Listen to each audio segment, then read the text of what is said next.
of the Therapy Centrum Apex Aquila Swiss. I'm here today to talk to you about, is this the clicker that I'm getting? Yeah. Is this the clicker? Yeah. Let me just try. How does it? This one. Okay, good. So it's an honor to be here today. And first of all, of course, I want to say hello to our families. We have 10 PURA children with PURA in our center. We're very proud of that. And without them, we wouldn't be here today.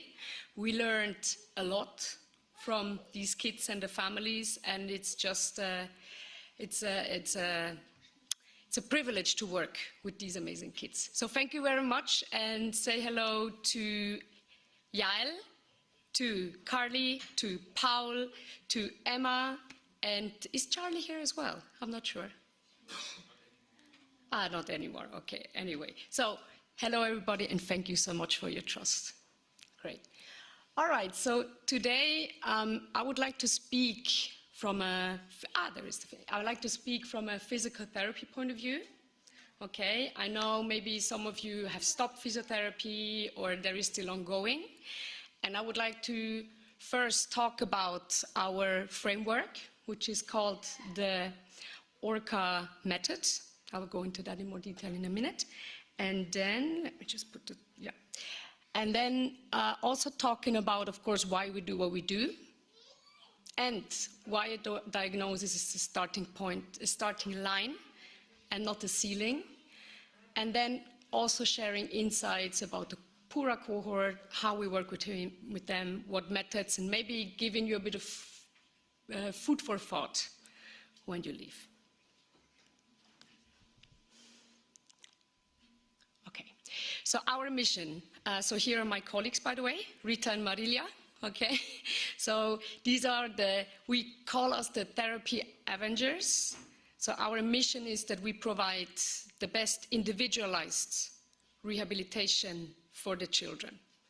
And when I mean individualized, we mean that serious, because we're not practicing with ideology, but really with what we see and what we assess. And here we come to the next point where innovation comes into play as well. So we're also developing software. So we consider as well as a software company where we are bringing in digital innovation, #gamification, for example, into our clinic and working in the more neuropsychological area. Then the global enablement. So we receive clients from over the world who attend our intensive models and the children work from 1 week to up to 12 weeks, from 1 hour a day up to 4 hours a day. And we also are happy to share what we do, our insights over social media on an educational level, not for showing off. Yeah. And the other thing is that we really want to invite therapists that they come and join us and see how we work. Okay. Hello. Oh, hello, Coco. Not this one. It's okay, Doti, don't worry. All good. So. Genau.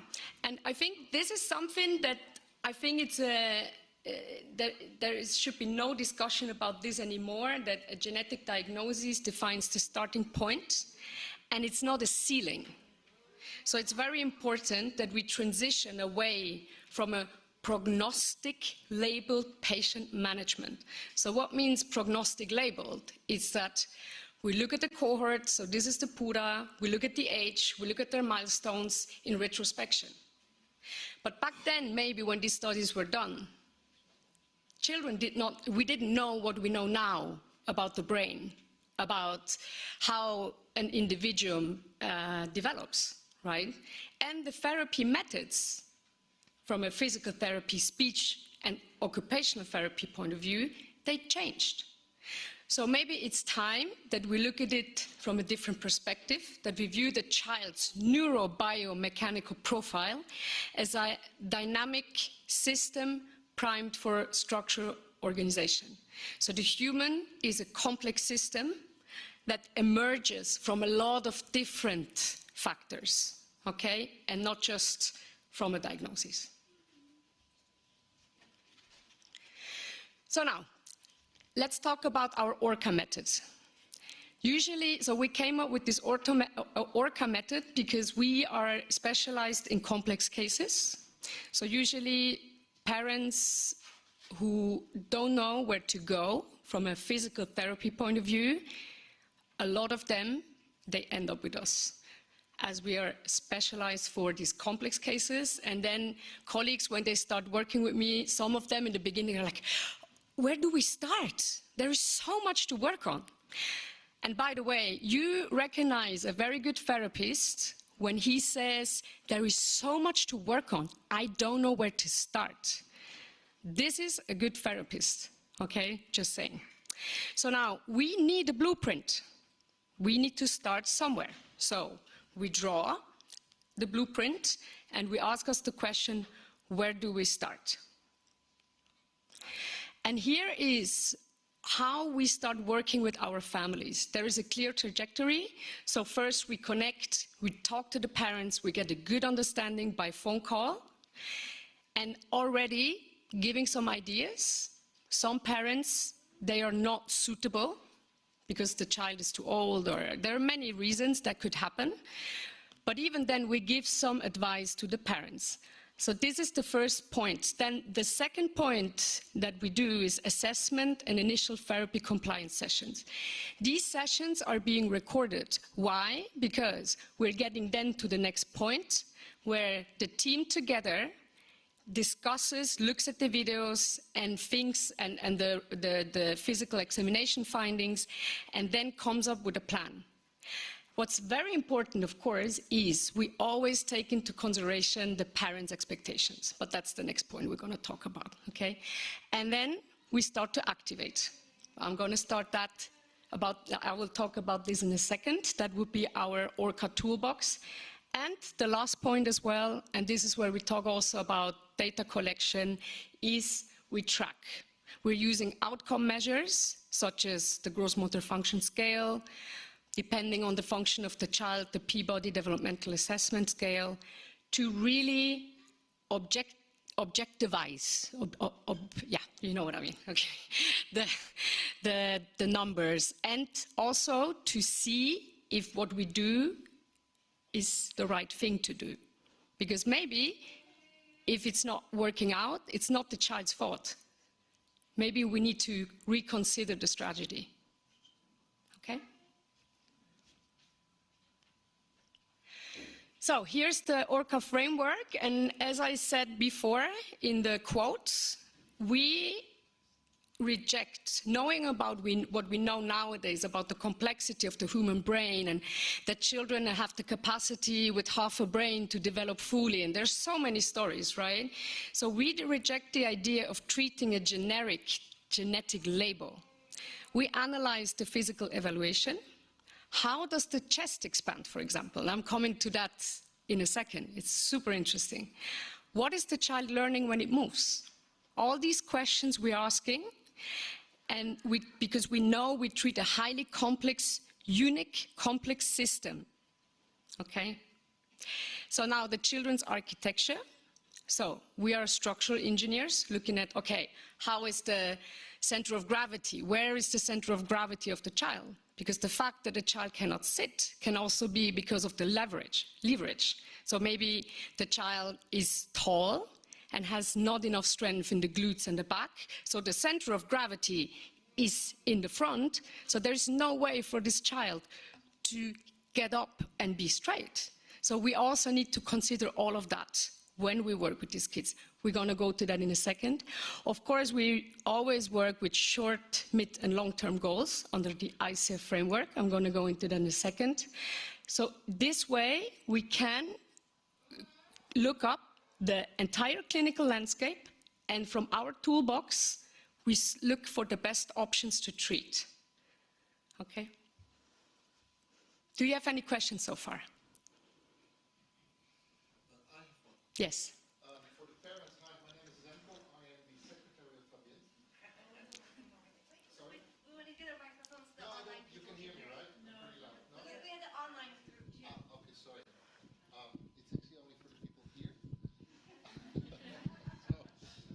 this is not for the online folks, but for the people here. When you've scheduled a session, I'm the person behind all the WhatsApp messages, so nice to meet you.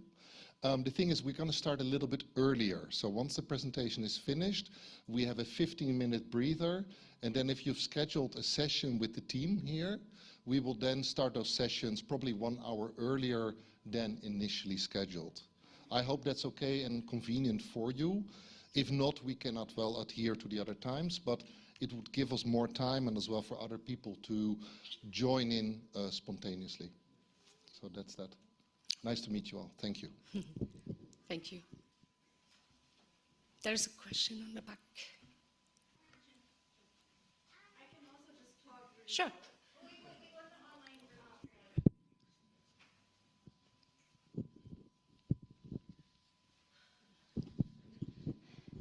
Hi, I'm Chiara Eicher. I'm from the Niesing Labs. I was just really interested in, is this something that is covered by the insurances, or is this something the parents would need to cover themselves? Yeah. Yeah. I'll take that. You're getting a free fitness program here. Thank you. The thing is, we have experience with insurances worldwide, so even US insurances have reimbursed our therapy. However, I'm very cautiously optimistic because the more and more people see what we do, the more and more insurances see the value it offers. So in Switzerland, we have, out of 26 cantons, around 5 of them that reimburse. The county of Baden-Württemberg in Germany, if you're a civil servant as well, is very supportive. We have signals from Hamburg, but it's highly individual. On a positive note, we are very tech savvy, so we do massage the accountancy side of things into the favor of the insurances, like the US insurance codes, for example. However, be prepared that they say no. It is changing, and on another side as well, we are a very big center with a very small team. So that has the advantage that you have a lot of space when you visit us. It is the negative that we do not have a lot of capacity, but that is designed, as Fabienne said, we work individually. We focus on the children that visit our center, and we cannot scale that out to infinity and beyond, to quote Buzz Lightyear. So there's a certain limitation to what we do. We do have a second center opening up in Spain probably next year, but more to that later. I hope that answers your question. And anything, come to me later on as well. I'm here. So. Thank you, Remco. That's nice. I can take care of the clinical, having someone that's supportive like Remco. Thank you. Okay, so I don't want to bother you too much with this, but still I want to give you an idea of how we gather our information. And I think what maybe makes us different is that we are, next to assessing and finding the right tools, we're also looking into the ICF model. Every physio should work with that. It's the International Classification of Functioning Disability and Health. The problem is that often they stay between these two. So you have body function and structure, so muscle strength, breathing, neural function, general health, which is obviously very important. That's the first one, right? We're talking about seizures as well. You can have the best therapy in the world. If you don't manage seizures, it's a problem. Right? So that would be the structure. Then we have the activity where we are focusing on walking and standing and sitting and transfers. And then we have the participation, which is the child can go to school, can sit on the table with other kids. So now I think one of the issues we have in children with with genetic conditions is that we kind of get stuck here in participation. At some point, we lose the focus, not from a medical point of view. I want to be very clear. It's really from a physical therapy, functional point of view. We kind of lose the function on body function and structure.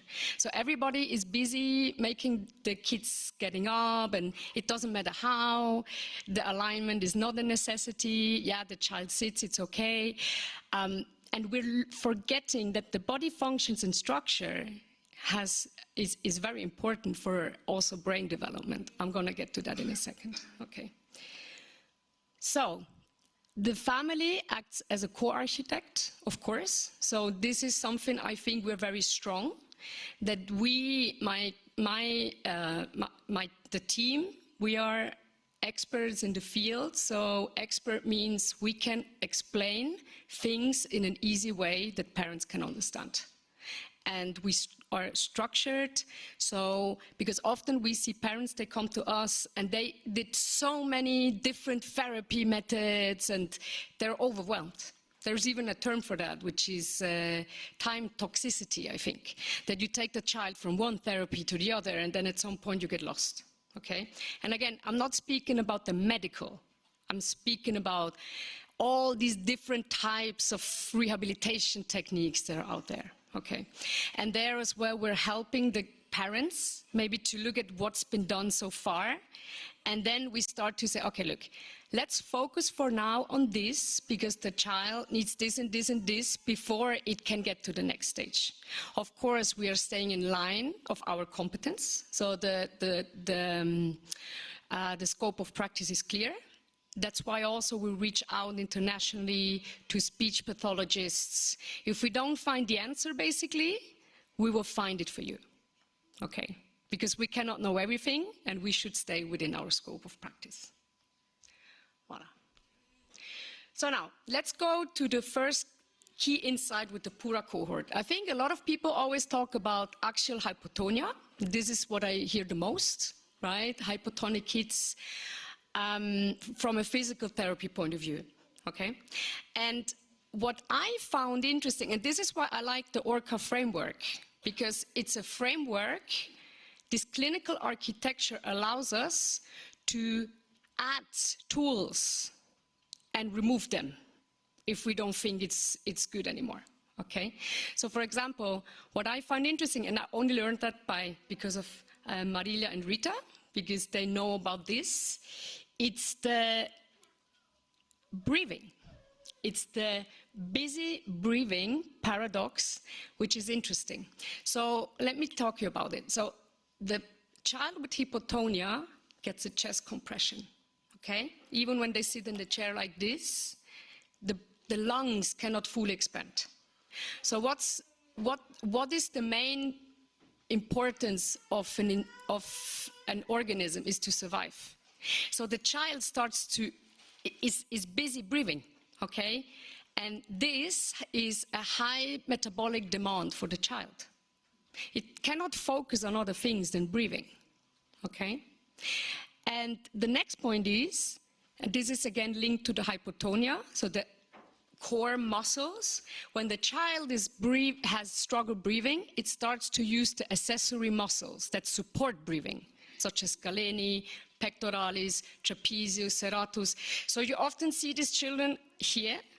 You see chest expansion breathing, but you don't see a lot of belly breathing. Why is that? Because the child is not activating the diaphragm to breathe.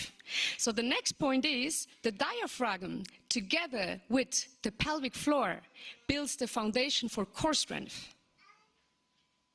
So when a typically developed child, when a child develops, one thing that happens is, and I quote Billy Cusack there, it stacks the cups. So it takes the chest and the pelvis and it puts one on top of the other. This is important for the child being able to start using his limbs, okay? A strong core. So can you imagine if you have a child that is hypotonic, that is not properly seated, busy breathing, surviving somehow, right? And then at the same time not engaging the core muscles the right way, that's a problem, right? So this is where we have a concept from Brazil, right? Which is called, no, I didn't, yeah. So it's called rebalance thoracic abdominal. And this is a technique which is very interesting because it helps exactly over manual techniques, yeah, but there should still be space for manual therapy, okay? Engaging these core muscles. And we saw engaging proper breathing mechanisms. And we saw really good results, especially regarding the regarding core and muscle hypotonia, because the children start to be more at ease and they start to engage the pelvic floor. Okay? Do you have any questions on this?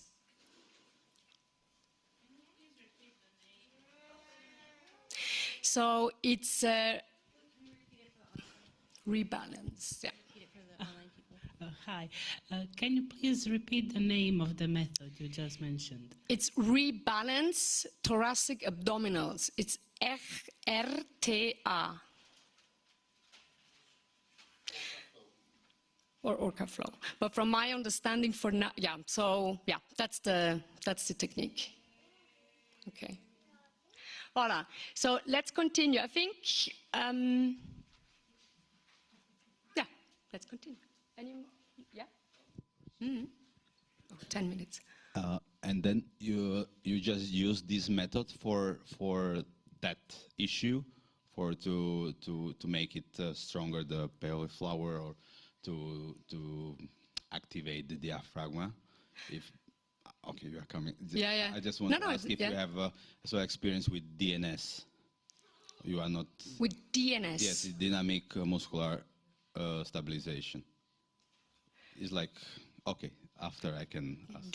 No, I'm not familiar with DMS, dynamic muscular stimulation. Yes. Is it DMI? System. No, and that's the thing. There's so many things out there. You see, I mean, I just know the tools that we're using from our reasoning make sense, and I'll get there in a moment. But I'm not saying that this is the only way. But often it's how you combine different methods, and that it's individualized to the child. Okay? Yeah? But it's interesting. Thank you for the input. Yeah. Okay, let's go back. Okay. So now we spoke about hypotonia, and hypotonia is a thing, but then there is a whole other, a lot of different areas that no one talks about. Or structural alignment. When we talked about chest expansion before, if you have a hypotonic child and you wait for the child to develop that strength, it will grow. So the child is always behind. You see, it builds up the strength, then it grows, it falls back. Okay? So what we need to consider is start using tools. Okay? And I'm getting to this point in a second. Tools that helps with structural alignment. I see some children here wearing AFOS, which is great, and that's also part of that structural alignment. The next point that I see a lot is in children that, even non-ambulatory children, when you move them, it's kinesiophobia. That means they're scared to move. Because, let me get to the next slide, I can show you this already. I'm finishing this first. Okay, so the kinesiophobia. I see this so often, and one of the reasons maybe is that when we follow the milestones model, is everyone familiar with the milestones children development from a gross motor perspective? I find it interesting that we still speak about this model because we know that that's not the whole story. There is another system called the dynamic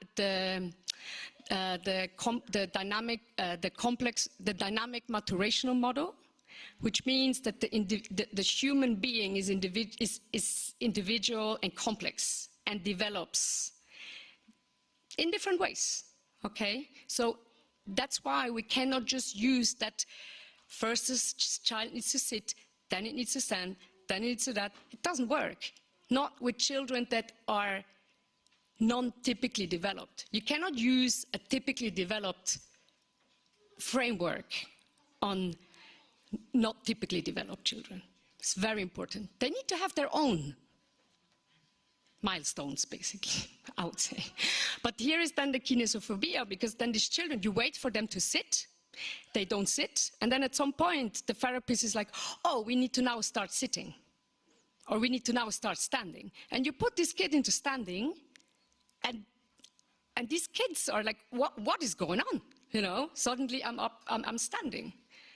And they get scared. They're not used to this. So that's just food for thought. We go to the other one. The next point is movement is behavior. If you have a child with 3 years old and you carry the child around like it's 6 months, what is it learning? I'm the extension of the parent. I need to be carried. Okay? So another example in that context that I like to use is that you have, I say Carly, I take Carly now as an example. Hello. So when we work with Carly, she's not always that happy when we work, but then when she goes home, she excels. That's usually how it works, right? So we work, she cries, she goes home, she does what we wanted her to do. Okay. So now, the thing is, these kids, there is a lot of Carly, so from a conscious level, she's here with us.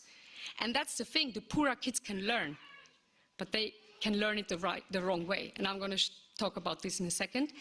But then the thing is, so you have the Carly, the conscious Carly, and then you have her body.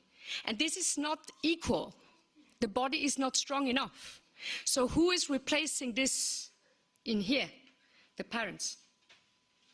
So you kind of create an interdependence. Sorry, I'm not, maybe that's the wrong word, but you get me, right? So, and this is why the tools that we're using, we come to our toolbox right now, are all there. We're using a lot of tools, right? With the spider cage and Terra Talks, and especially that these children learn that I am an individual. Here we come with embodiment. These children think I am the parents are part of me. Okay? So now, I'm not saying, this is very individualized, but the reason why I'm bringing this up is I want you to know that it's more complex than just walking. Okay? Well, so, now, talking about the negative neuroplasticity, it's a term. I mean, we had a child who came to us, PURA, who was not weight-bearing. She was always lifting the legs up. She's 3 years old. I looked at it and I said, there's no reason this child because she was moving her legs on the floor. So I was like, the connection is there. So what we do, we are using spider cage. We put braces on, like knee immobilizers. We give her a Terra Talk that the connection to the brain is improving. So have anybody heard about Terra Talk before? Yeah. Yes. So basically, my understanding from Terra Talk, I'm just shortening up a bit. So it improves because the brain is sending out signals, but there is, from the periphery, the bottom up sensory information is not matching. So what we do is we put on a Terra Talk that amplifies and shows the brain where the body is in space. So when the child moves with that gold tone material, the brain gets over the skin a better representation. And this is where we often see that the kids get a better muscle tonus in the trunk. And I really think it could be linked to that connection, that mismatch is not there. Okay, so this child, going back to her, after 2 weeks she was standing and she took her first steps on hands. I mean, you cannot, if it's really just a muscle and neurological problem, you cannot fix that in 2 weeks. So there must be more. And that's why I showed you this.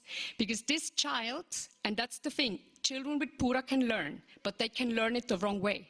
So she just started to move and she was happy on the floor and everybody's working with the milestone model and no, don't put her into standing. She first needs to put it into the stand and da. But that's what she learned. Her body is capable to develop and to learn. The sensors in the peripheral joints are fine. So why don't we correct that signal? So, this is basically what I just said, right? So basically what we need to do is, when we start with children, we need to go away from that thinking the child cannot walk because of the prognosis.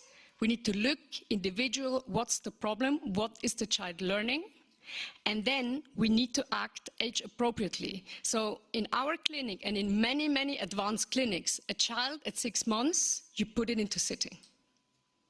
Because the eyes will have a different point of view at 6 months. So we're using tools. We're using TerraTalk, Dragonfly, everything that helps the child to be similar to their peers. And they can start using their hands. We often see children with 19 months still lying on the floor because they were told, don't put it into sitting because it's bad for their back. It's when a child, I mean, okay, there is a difference. I'm talking about children when you put them up that they have a certain tone. I mean, if you have a child who is paralyzed, I think it's a bit different, right? You cannot do that. We need to really put that into perspective. And I'm speaking about the cohort, the PURA cohort now. Okay, so get them into standing at 11 months, get them into standing just like other kids would do, and get them into walkers as soon as possible so that at the point when the brain is ready to understand, that they will not be scared, you see, when they move. So they are already, the system is used to being upright against gravity. Okay, so just quick, so these are our methods that we're using. Okay, that's a bit, the slide is a bit, let's say, creative. So these are all the methods we're using. And you see one of the things that I like a lot, so I talked about the RTA before, so the breathing. I also like astronaut training because a lot of these children, they have a problem with eye movement. And it's not a neurological, structural problem, it's a functional problem because they never rolled. And even maybe in the womb, when the proprioceptive system starts to develop, they did not move the same way. And we know that the proprioceptive system, the vestibular system, is the first system to develop. So now, we need to start moving them. We're using, and this is, and by the way, this is nothing that we invent, and that's why I like it, because we are like a chef, and we look at different things that are out there, and we're adding it. We're not following a religion. It's very important. We're adding or we remove. Astronaut training, eye movement. Look at your children's eye movement. Very, very important. Okay. But again, feel free to reach out to us also online over Instagram. By the way, you can see how we work and our approach at Apex Aquila. So we're already at the last slide, and the last slide is very important. How many parents know DMI in this room? Okay, I'm surprised, not that many. And mostly they're from my clinic. Okay, that's funny. So so DMI is a valid option for children who cannot move. I prefer it over Voita, because with Voita you press points, and then the theory is you come up with some reflexive movements, but DMI does a bit both. It has a bit of PNF with a stretch. You give a bit of vestibular over the rotation. It mimics function, but the goal of DMI is not to create function, it's to build a baseline. Okay, so now the problem we have because we saw kids who only did DMI, we create little robots, because in a way, they know the moment you facilitate the movement, they get up and they walk, and they walk, and they walk, and they just walk.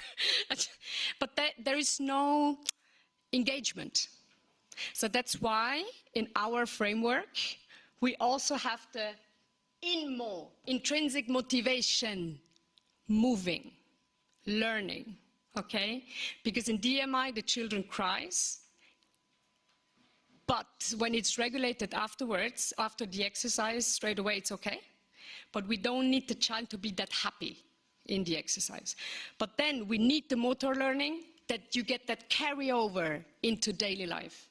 The other thing that we saw, and that's the last slide, the other thing that we saw was when a child learns a new movement intrinsically, these are the areas in the brain that light up.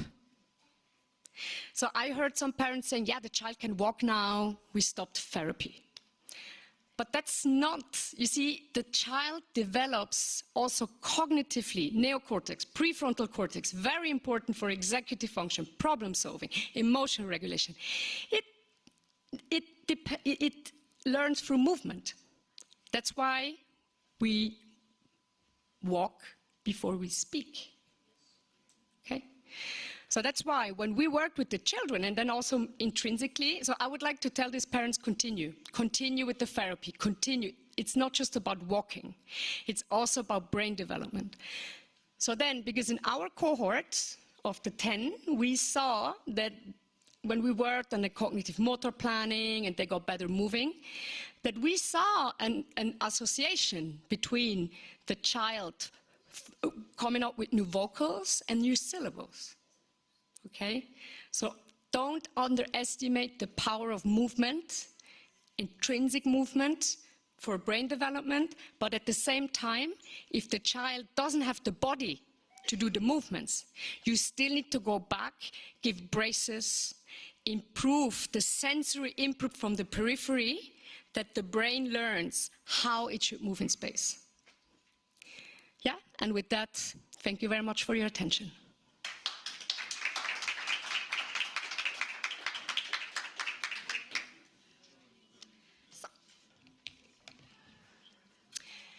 Any questions? I think we still have time for questions.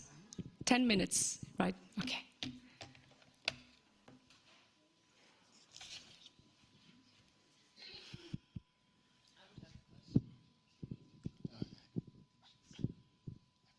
Hi, I'm Jacob from the Niesing Lab. So earlier you were talking about the eye movement of the children. Yeah. And you stated that even in the womb, the children don't move as much. Presumably. Okay. Maybe. Yeah, I just wondered because... I don't have a reference here to do that, but yeah. Mm-hmm. I just wanted to ask if there's statistic on that, but no. you just answered. That's why I said likely, or I think. Okay. Yeah. Uh-huh. Thank you. Hmm? My son has been having physiotherapy since he was 2 months. Now he's 19. And in Greece, they have a kind of physiotherapy called bobath. Mm-hmm. Is it acceptable for him, according to what you said? Is it something familiar, similar like that? Because according to what you said, I think that he hasn't been helped at all. Hasn't or has? Hasn't. He hasn't been helped. According to what you showed, I think that this method probably didn't help him at all. I think the difference, okay, so first of all, what a lot of people don't know, so bobath changed over the years. That's very important. So they did a lot of updates, and it's now called neurodevelopmental therapy, right? So they did a lot of changes, and it's more functional. And so I think the problem with bobath is, I'm not sure how individualized you can treat. And I'm not sure if this one method covers all the areas that we mentioned. And I think this is what makes us different. We're using existing theories. You see, it can be, we're also doing some bobath exercise. I just didn't put it there. In the end, it's just exercise. It's not like, voila. So I think what is lacking in the bobath framework for now is bracing, everything that the peripheral sensory stimulus is appropriate. Maybe back then he did a lot of ball exercises. The problem we have there, going back to the peripheral stimuli going up, if he is on a ball, it's more of a vestibular exercise, because you need a hard surface that these receptors can fire as not a noisy signal up to the brain. Okay. So I don't want to say that they did a wrong thing. It would be unprofessional without having him seen. Okay. But I think it's just a difference of concepts. Okay. I have one question. So you talked about sitting, walking, mobilization stuff. but speech and toilet training, this is activation muscles as well. Would your therapy help that as well? I think speech and toilet training, I think these are maybe two things, if I can say that. I think what we do, we are helping to build the foundation from a motor perspective, because speech is also fine motor, in a way. That's what I mean. You need, and in the end, when you think about it, the motor development is like a tree. So you have the trunk, right, of the tree, which is the gross motor, and then you have the branches. This is the fine motor, and then you can say the leaves are then the speech. So from that perspective, can we help? Yes, for that foundation, but I still believe that it's complementary to speech therapy. We're not, and that's what I mean, we stay within our scope of practice. Yeah. Of course, but if I fail in speech therapy, so I think I need muscles, I need a stable neck to be able to move my tongue, and yeah, you see, I need a good pelvis to be able to control my... Absolutely. You see, and the thing with a lot of these genetic conditions is there is such a broad spectrum. And that's why it's very individual. So maybe, yes, for one child, this is what is missing. But then maybe another child might have some other impairments that lead to the speech problems or the toilet training. But we would need to look at it in a discussion and see if maybe from a motor strength, perspective, we could help, we could support. That would be very... Is that answering your question? Yeah, thank you. Okay, feel free. Also, what we do is, so remember the first contact on the phone? This is a free phone call. So you just reach out, and even if I never see you again or hear you again, we will always give you advice. When we cannot help, we help you to find other. We tell you what other options there would be. Okay. Yeah. Hello.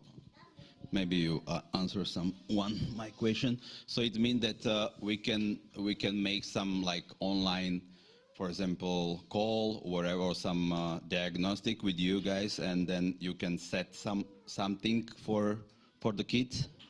So first of all, we are not diagnostic. Okay, so we are looking for impairments, and we are evaluating with a physical therapy assessment what the issues are. So, okay. And when we have a phone call in the first place, we want to find out what's been done so far from a physical therapy point of view. How about orthotics? How about to maybe see if we can support? Yeah, but we can start with the phone call. Yeah. Yeah. Okay, one more. Hi. So I understood that DMI is like the baseline somehow. It's not. There is no one thing. No, it's in a part. your practice, you are more based on DMI than Bobat or Voita.